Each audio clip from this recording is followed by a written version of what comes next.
Government of Makueni, a living example of humility combined with excellence. Makueni alifanya kazi na sasa tunataka kumsikiza ili atueleze. Tumesema palipo wazee haparibiki.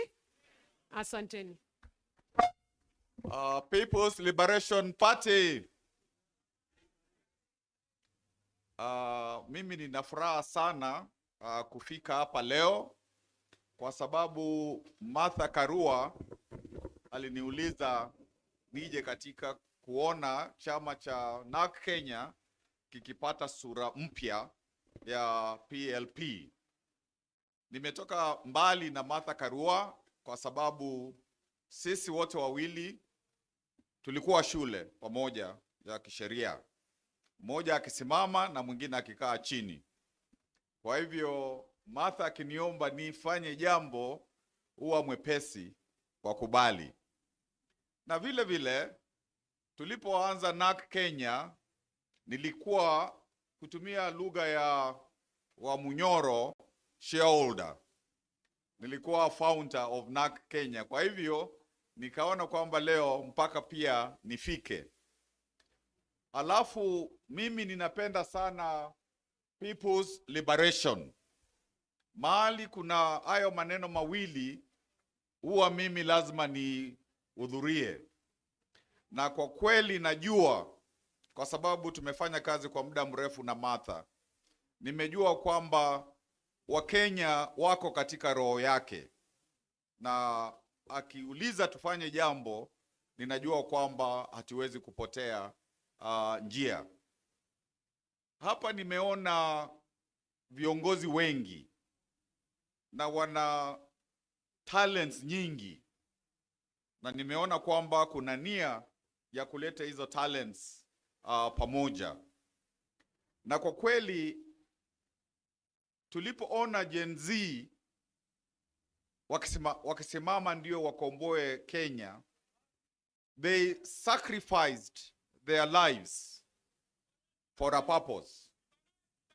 So even hawa viongozi wako hapa na kuna wengine hawako hapa, ninajua kwamba if the young people could sacrifice their lives for Kenya, each one of you and maybe others who are not here want to be presidents, you will do a small sacrifice of sacrificing your presidential ambitions so that the country can go forward. Kwa sababu hicho kiti cha president kinaweza kukaliwa na mtu mmoja, hakiwezi kukaliwa na watu wawili.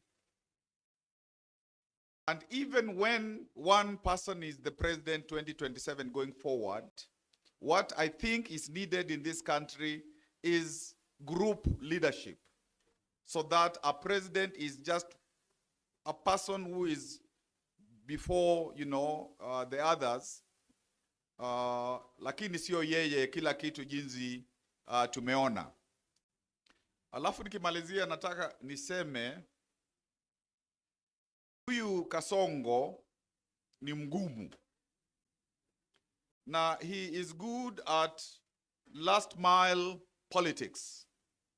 Kwa hivyo huyu ni mtu wa kupangiwa vilivyo. Watu wakifikiri ni mteremko, ana mbinu nyingi. Kwa hivyo ndio tusiseme tunafurahi, hiyo sio enough. Kazi itafanywa, inatakikana ifanywe. Na nimeona kwamba kuna new political capital of Kenya, mahali kunaitwa Wamunyoro, na ninaona kwamba tutaendelea kwa sababu ukiona watu kama akina Mukisa, mtu ameenda inji zote za ulimwengu, ana marafiki wengi huko, anaweza to get a door finished.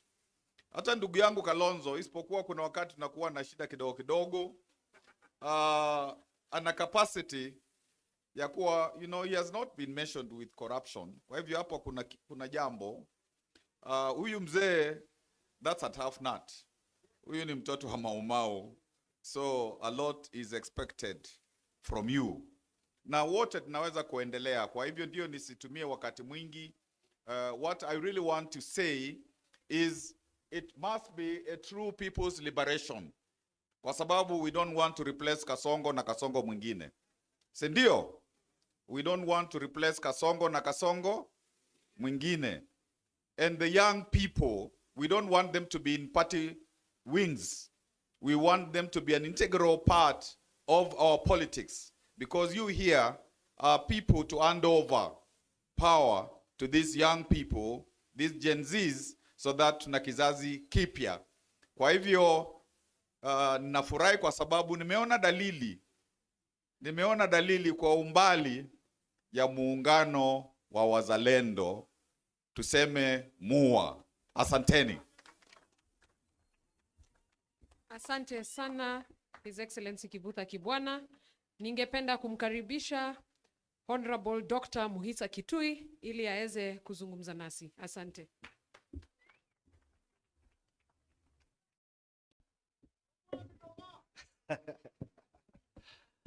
Mwenyeji wetu na tena mgeni wa heshima siku ya leo, rafiki yangu wa miongo mingi sana, Mother Karua, waheshimiwa viongozi vinara wa vyama mbalimbali, wazalendo wa Kenya, hamjambo. Mimi kwanza ni fahari yangu kusema wakati tunazindua mlongo mpya wa chama cha PLP, nilikuwa mwanzilishi party leader wa NAK Kenya. And the DNA of NAK Kenya as a party that is responsive to youth vibes, to new thinking, remains to inform my thinking about this country. Sitasema mengi sana. Kihistoria, na mimi nilihusika na harakati za ukombozi wa pili. Every liberation movement reaches an inflection point when the decisions of leaders are critical in deciding whether it is going to collapse or it's going to succeed. The best example we have is 1991. Kenyans were united in believing that Moi was to go home. You did not need to tell them any other reason why Moi had to go home. They knew he had to go. The problem was everybody wanted to become the new Moi. If you remember 1992 elections, because of a critical mistake we made in 1990-91, Moi remained president after winning 34% of the popular vote. We are approaching a similar inflection point. Across this country, you don't need to say very much to convince people that Ruto is a terrible disaster to this country. It doesn't take much intellectual effort to show that he's a bad hypocrite, that he's bringing shame to us by hosting Janjaweed, terrorists who are killing black people in Western Sudan because of pieces of gold. You don't need very much to show that a person who keeps praising his intellectual credentials and does not show any evidence of exposure to education in his utterances in public does not do scholarship justice. But you know, the problem for Kenya right now is how can we use this moment of the relaunch of PLP as an opportunity to get every one of us to say, I have partisan interests to grow my party. I have personal political ambitions to move forward, but I have greater ambition to be part of national solution that Kenya must be liberated from the yoke of Ruto more urgently than my personal desire for political office. If we can take that as our main message going forward, the dividends are very, very close to us. 1991, we had a problem. We did not have a mother to bring us together and say, our goal is larger than our personal ambition. But imagine, if this had happened 2 years ago, no boys would have been picked from their homes in Kondele and their bodies found slaughtered by guns. No youth would have been shot on the streets of Nairobi and became statistics in mortuaries with impunity. Joshua Rai will not have been abducted and be told, you withdraw this case or I'm going to kill you or expel you.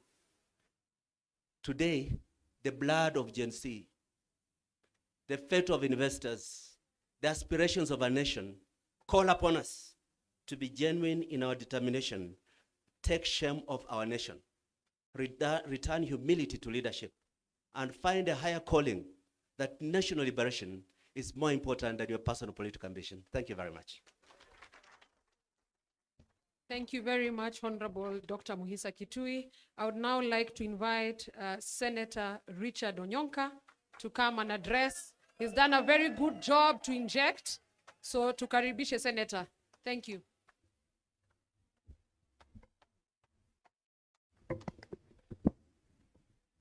Asante sana. For the guests who are here,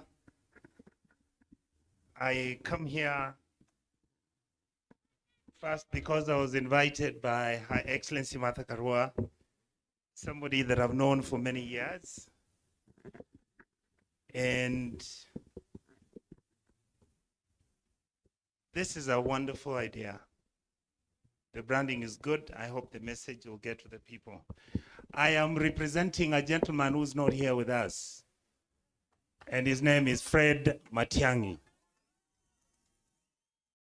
He sent me to come and tell his colleagues, Honorable Kalonzo Musyoka, Honorable Gachagua, Honorable Martha Karua, Honorable Eugene Wamalwa, my brother and my friend, Honorable Morara Kebaso, Honorable all the people and the teams that are here, I want to say thank you. Wanjigi, oh God, you are a serious Kenyan. We are very, very proud of you. I want to say 2 words. We have a country where our budget now is 4 trillion. Parliament serves the executive. 90% of the members of parliament and senators have been bought. In that process, you have this 4 trillion budget, which is supposed to give our people health services. It's dead. You have the education system on its knees. Why? Because university funding money does not get to the people who are vulnerable. You have a government that is actually doing something called affordable housing, but in the universities, all our students live in the slums. Instead of the government building where these kids stay, because they pay, the government is building houses where the president and his friends are sharing the loot. How are they sharing the loot? They supply the cement. First of all, they take public land, they supply the cement, they supply chumas, they supply kokoto, they supply mchanga among the friends. They have said they were building 200,000 houses. The Auditor General says we've only done 5,000. The rest, they don't know where they are. You have a country that as we speak today, you don't know where the port of Mombasa, who owns it. Wanjigi, you don't know who owns Lamu Port. What happened to Vision 2030 and Kansas City?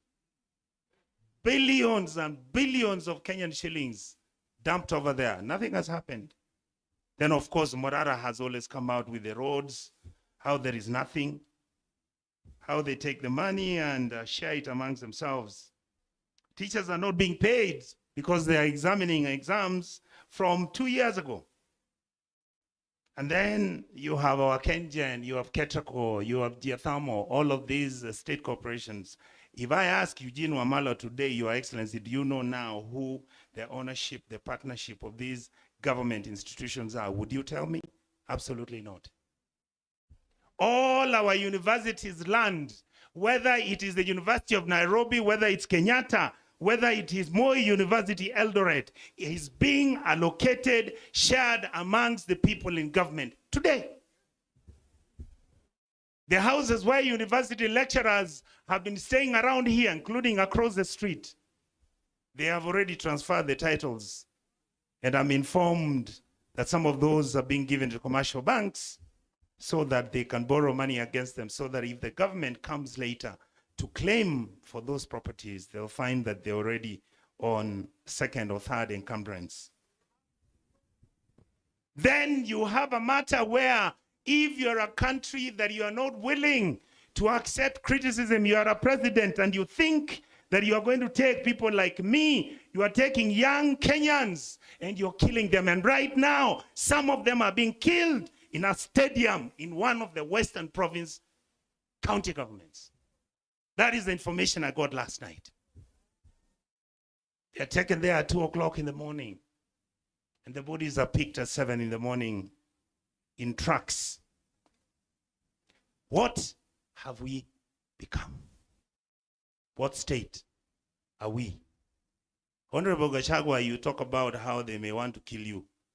All of us can be killed. Please, if they kill me, come for my funeral. Because I'm not going to stop talking about these things. I will not. And if they offer the money, I will not take it. I will not. It has reached a country where all of us now must begin to interrogate ourselves and ask ourselves, lest we forget like I heard my brother talk about, lest we forget every single thing that is going to happen to any of us can happen to any of you out there.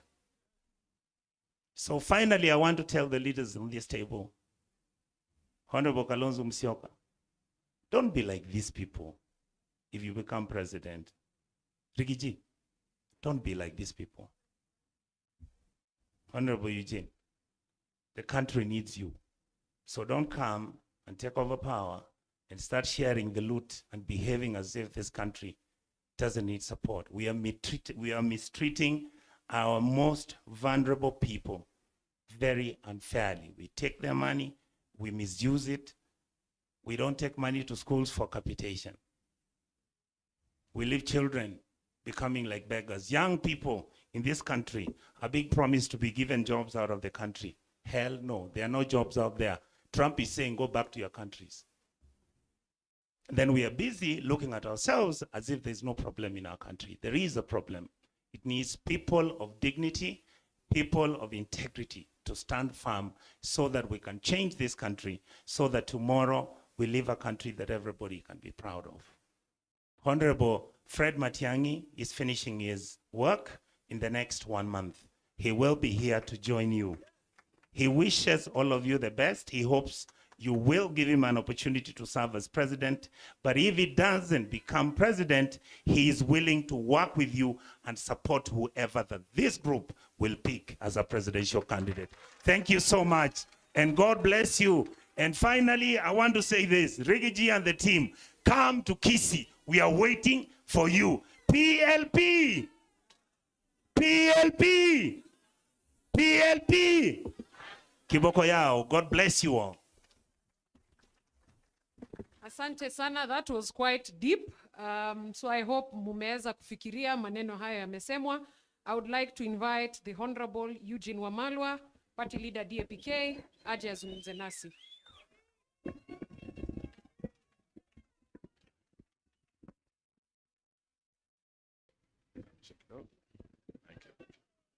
Yeah, that's okay.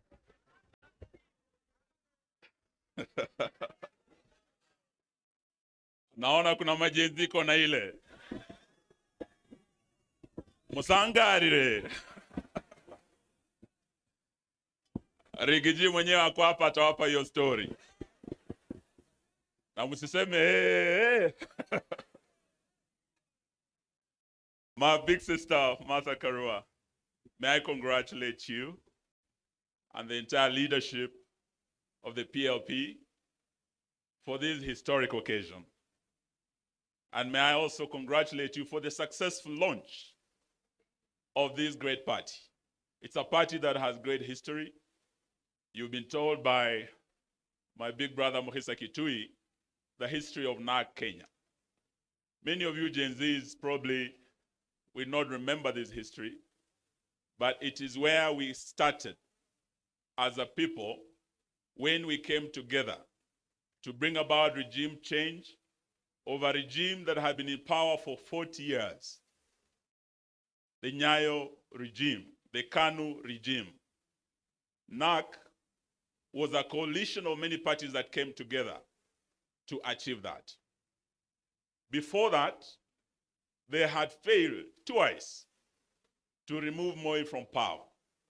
In 1992, they were divided when Kibaki, Matiba, Jaramogi were all running separately. They lost to Moi.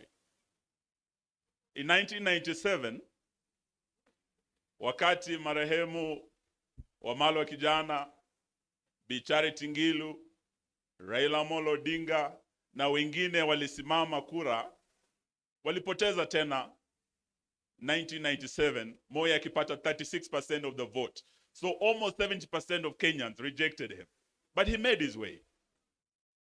2002, we learned our lesson.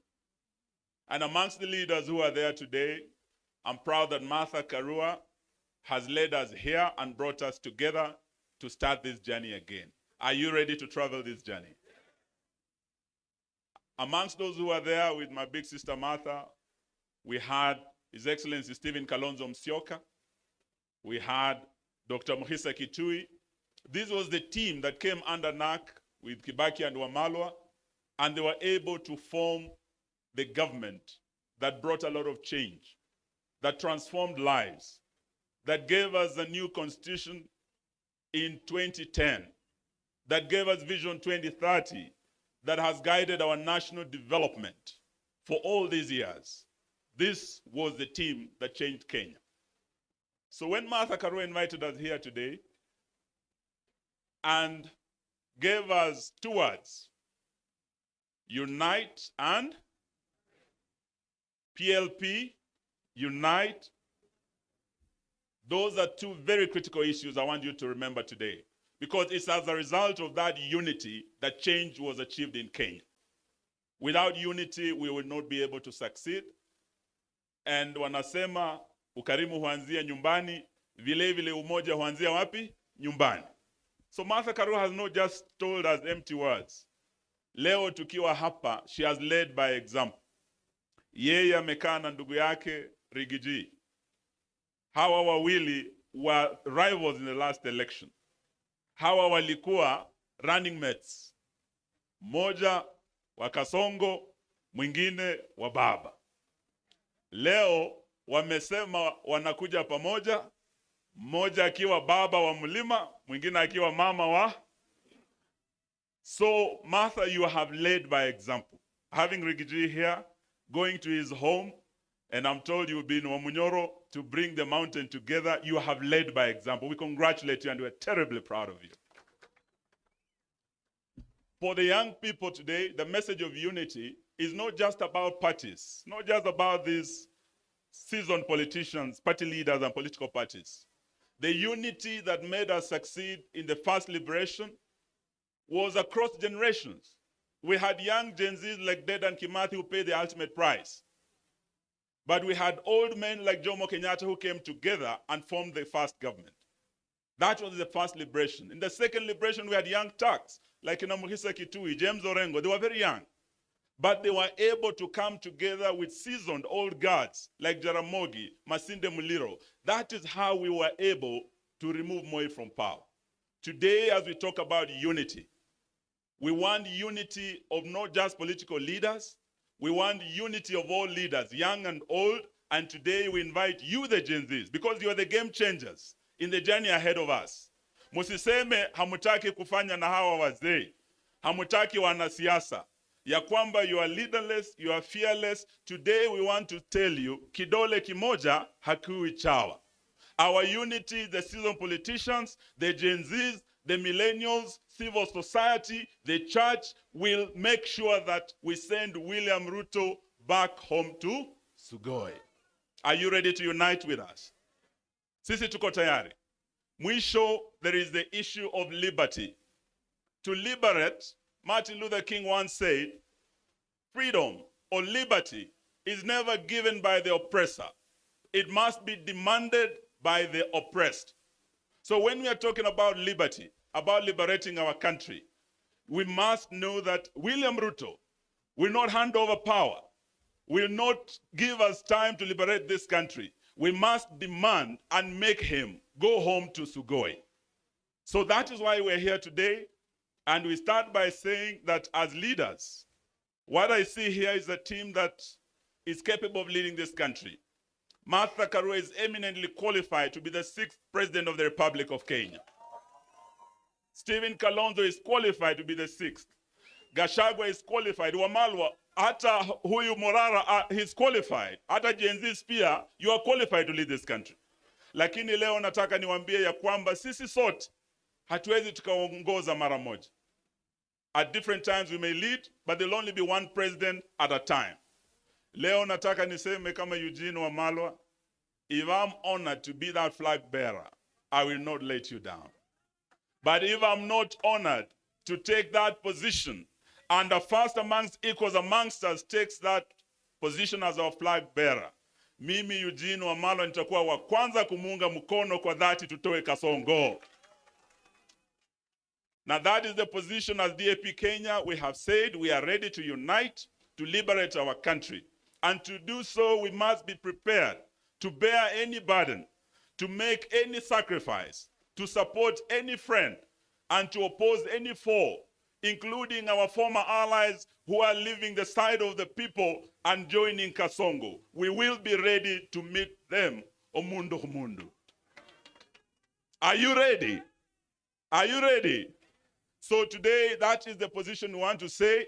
And as my good teacher, Professor Kibwana, has said, if the Gen Zs who started the liberation on the 25th of June were able to sacrifice, they were able to pay the ultimate price, who are we not to sacrifice?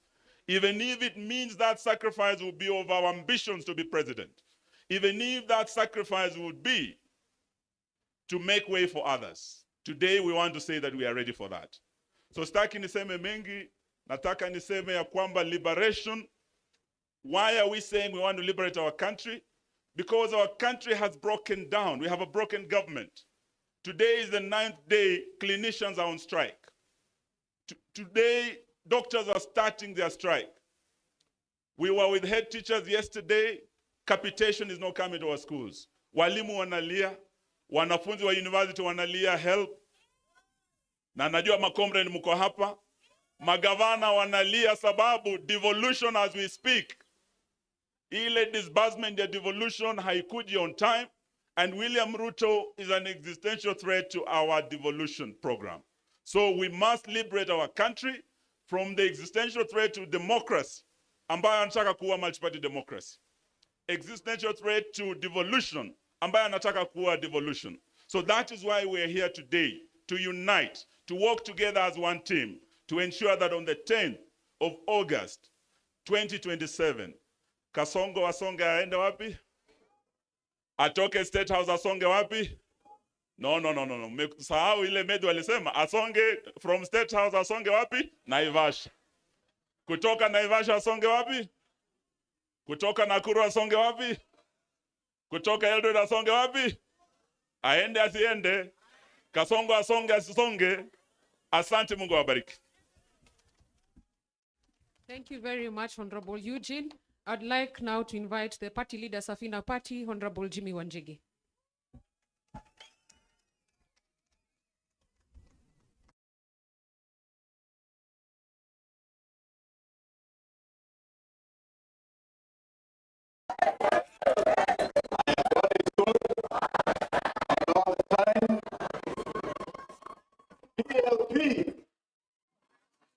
PLP.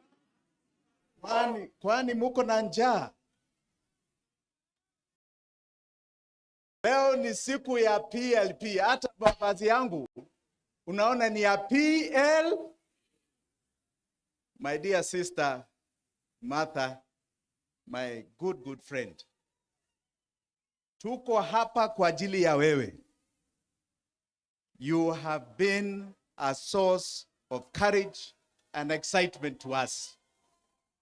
You have been a source of friendship to us. You have been there when this country needed heroes. You have been there when we needed champions. And Martha, we are here with you.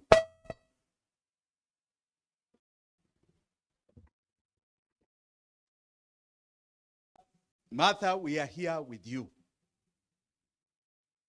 Na viongozi wote ambao mko hapa, yangu yatakuwa machache. We are here to celebrate the branding of a party called NAK Kenya to People's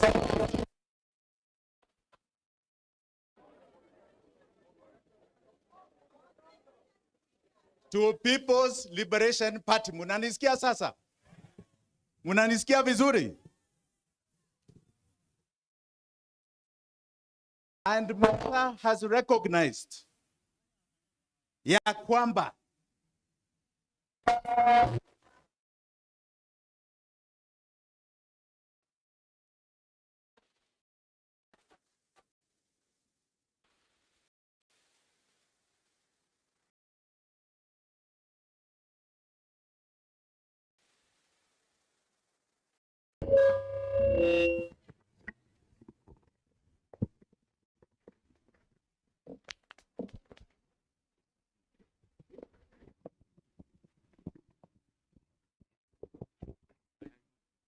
inaonekana Kasongo anainterfere hapa. Kasongo aende asiende? Aende asiende? Ruto must surely go. Na aende kabisa kabisa kabisa. Martha, you have recognized ya kwamba you have been a hero of the second liberation. Na wakati huo, I heard somebody say here, history does not matter. It matters. Hata ile history ya yule poet, sijui Wakabete. It matters where we have come from. The history of Hadu Wamalwa talk about is very important history. Tumetoka mbali. And Martha has been part of that struggle. Has been in the forefront of that struggle. Na hata yeye amerecognize ya kwamba we are here at a different liberation. The first liberation was our independence. The second liberation has been about our democracy, political democracy. Na hii ya tatu ni ya economic. And this economic liberation, musidanganywa na mtu, it is going to be as hard as the political revolution that led our forefathers into Mau Mau. There shall be sacrifices of our lives because this economic template ililetwa hapa na watu ambao wanaitwa wabeberu. It was brought here 100 years ago and it has been cemented. We have changed from white to black leaders, but none of us are prospering. Just the few are prospering. Economically ni wachache tu. So we must understand what this liberation is about. Our unity si ya kusema tu ati tunatoa Ruto. At America, if I'm going to give my 2 cents, America, the Democrats were united around one thing. We are united to remove Trump, to make sure Trump does not come. We hate Trump. Walishindwa ama hawakushindwa? Walishindwa ama hawakushindwa? We must unite on defining for Kenyans what happens when Ruto is not there. After Ruto, what is this country going to be? Itakuwa namna gani? Senator mashuhuri wanaonyonka. One thing I like about you, and I must say I like about Mheshimiwa Mbui, is that you have understood numbers. You have understood numbers and facts your numbers. Ruto today is known as Zakayo kwa ajili ya tax. Si ushuru ndio kazi yake? Atumalize. You must ask yourselves, why? Why? Being a thief is only one aspect. The budget that Senator Onyonka is talking about, 4.2 trillion, ambao iko kwa bunge saa hii. 3.2 trillion ni recurrent expenditure. Si ya development, ni ya kukula. Na ukiangalia hiyo 3.2, 2.2 inaenda kulipa madeni. 2.2 inaenda kulipa madeni. 400 is needed for operations za serikali. 500, 600 ya salaries. unakuja sasa kwa madeni, because we will not get more than 2.8 trillion revenue. Uingia kwa madeni, you're borrowing for counties. You're borrowing for the little development you can do, which you cannot do. So hata tukiwa hapa, tukisema tutatoa ushuru ni sawa. Tutalipa deni namna gani? Na deni ni 70% ya pesa zetu. 70%. Na itakuwa hivyo mpaka 2036. Mwaka huu 1.9 trillion deni. The next financial year 2.2 trillion deni. The next financial year 2.4 trillion deni. If we do not understand hiyo deni ilikuwa ya nini, and that we are going to solve that problem, hata sisi tukiingia kwa hiyo kiti ya urais, tukiingia in 3 months mtakuwa nasema tuondoke hata sisi tuwe kama Kasongo. So we must be united on solving the problem, the real problem of this country. Not just to say we are united. There were people who were united before they told us freedom was coming. Iko wapi? Iko wapi? Ilikuja. And today they are here with us because they were cheated. Because they were cheated. There were others who were told, like my dear sister, that there is a liberation coming from Raila Amolo Odinga. Leo Raila ako wapi? Na ni rafiki yangu, ako wapi? Ako wapi? The two deputies are united here, na wao wako united kule kwingine. Let us be careful about this unity. It must be about framing the questions of the people of Kenya. Na Gen Z mulifanya kazi last year. Mulifanya kazi. You changed the politics of this country.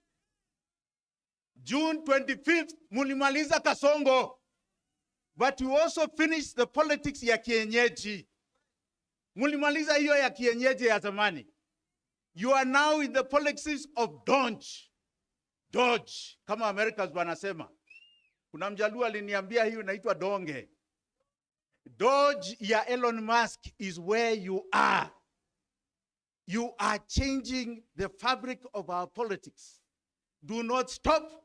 You are today, you are tomorrow, you are the day after. Asanteni sana, God bless you all.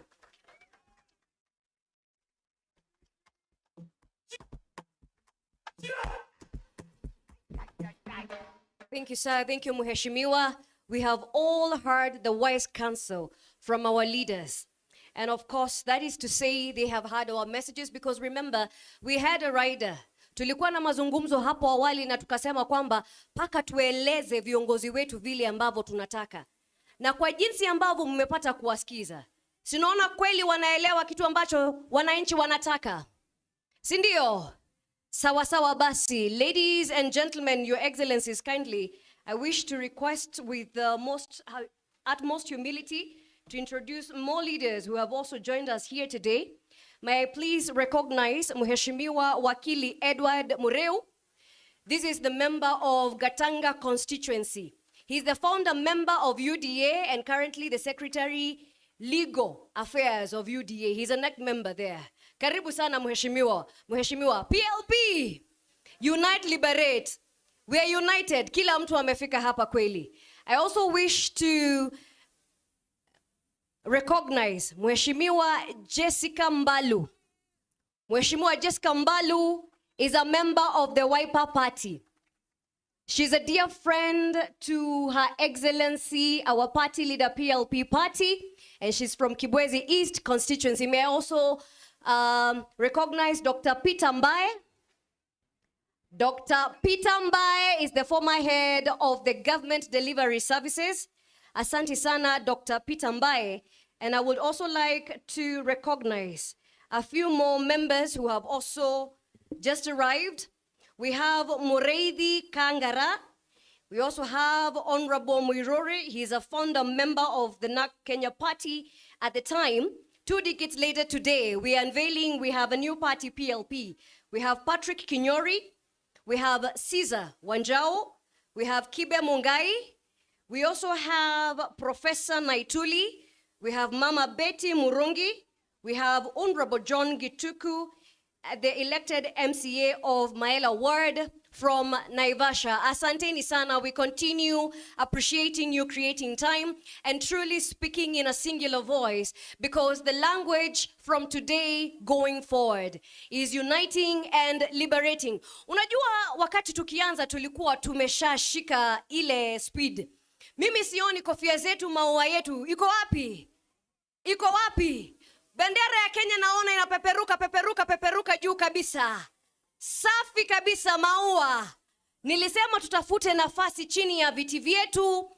Kuna zile placards ambazo zinaonyesha chama cha PLP kinasimamia nini. Basi tuchukue hizo. Kwa wakati huu ningependa kumpa nafasi hii Mkenya daima. Iwapo kuna Mkenya daima halisi na halisia ambaye tunamjua, basi anaitwa Eric Wainaina. Wangapi hapa wanamjua? Jamani, hapa wangapi wanamjua? Tunamjua Eric Wainaina? I have the absolute pleasure to invite him. And remember, we said there's so many ways to contribute to the welfare of this country. And this gentleman, Eric Wainaina, has done so through art. We are not limited to how we can contribute. Eric Wainaina, please. Floor is all yours.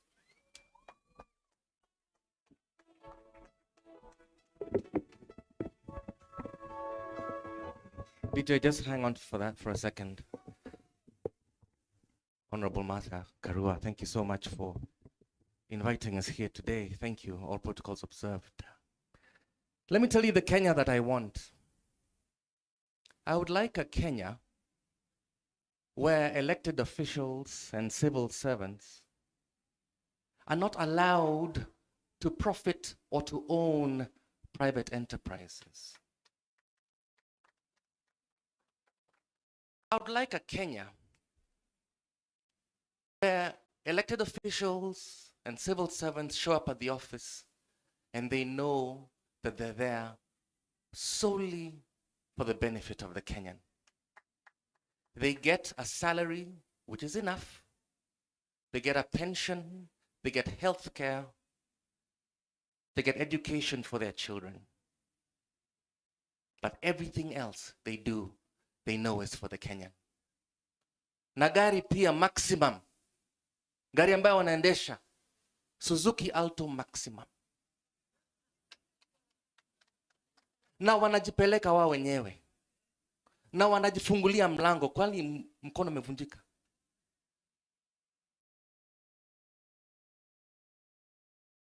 Kwa uchungu na mateso, kwa vilio na huzuni,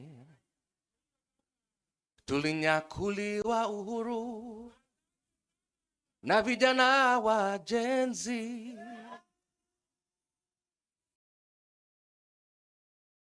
Hawakustushwa na risasi au kufungwa gerezani. Nia yao ukombozi, thank you brother, kuvunja pingu za ukoloni. Naishi na tumaini, najitolea daima Kenya. Hakika ya bendera ni uthabiti wangu. Nyeusi ya wananchi na nyekundu ni ya damu. Kijani ni ya ardhi, nyeupe wa amani. Daima mimi ni Mkenya, mwananchi mzalendo. God bless you all. Thank you.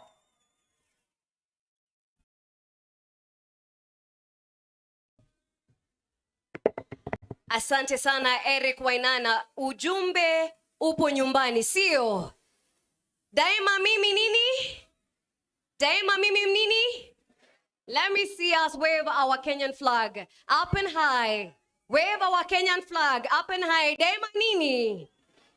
Asante sana. Eric Wainaina is also known for his heat. Inchi ya kitu kidogo. Na basi party leader wa Injector amesema akipata nafasi pale EACC atafanya kazi vilivyo. Asanteni sana. Ningependa sasa kuchukua nafasi hii ni mualike SG wetu, the Secretary General wa chama cha PLP, ili aweze kutuongoza kwa awamu inayofuatia. Awamu bila shaka sisi tumekuwa tumengoja kwa hamu na gamu jamani. Asante sana SG, karibu. Asante sana, asanteni sana kwa uvumilivu wenu. I'd like to invite my boss and party leader, the Honorable Martha Karua, so that she can introduce the remaining speakers. Asanteni. Anguka now, check it. Hey, anguka now, twende down low now. Stand up to your feet, mikono juu alafu click. Tuliza pesa alafu one leg. Anguka now, one leg. Hey, anguka now. Anguka now. Hey. Asanteni, asanteni. Tutaanguka nayo bado. PLP. Unite, liberate. Tuko hapa to unite and liberate. I will start by introducing my international guests. I've been called because the MC may not know them as well as I do. And we have in the house Dorothy Semu, KC. KC ni kiongozi wa chama cha ACT Wazalendo kutoka Tanzania. Dorothy, come to the podium. As she comes to the podium, this is the Purple Party of Tanzania. Wakanialika mwaka jana niwe mgeni wa heshima during their National Delegates Conference. Tukaona hapo party bendera za Purple zimepeperuka, tukapendezwa. Tukajua mambo yao ya term limit ya kiongozi na viongozi wa chama. Tukaiga mfano wao sababu there is no need of making a new wheel. You actually replicate what is good and you copy from each other. So this is a sister party from Tanzania. Wale wanajua ACT Wazalendo, Dorothy alichukua ushukani March of last year from Zito Kabwe, then KC. Sasa Dorothy ndio kiongozi wa chama. Hawa ni wapendwa wetu, tunasimama kwa msingi wa kutetea haki, sio kwa nchi zetu peke yetu, lakini kwa Afrika Mashariki na jumuiya ya Afrika yote. Sitamhadithia zile. And my heartfelt congratulations to you on this bold, visionary rebranding initiative of your party from the National Red Bull Coalition Party to the People's Liberation Party. Your transformation is not just a change of identity, it's a reaffirmation of your commitment to unity and liberation. Values that are deeply with us, Pan-African progressives, in the time where democracy is under threat and authoritarian tendencies are on the rise across the region. Your decision to strengthen your vision and adapt the demands of the people is both timely and commendable. Solidarity is our strongest weapon. As progressive forces across Africa, we must remain steadfast in our pursuit of inclusive governance, social justice, and economic liberation. The fight for a democratic, just, and prosperous Africa is that one required unity beyond borders. The challenges we face, be it political repression, economic inequality, or shrinking of civic spaces, demand that we work together, learn from one another, and support each other in shaping a better future for our people and the generation. ACT Wazalendo, in its foreign policy, believes in the power of regional collaboration. Your journey here in Kenya reflects our shared aspiration for a free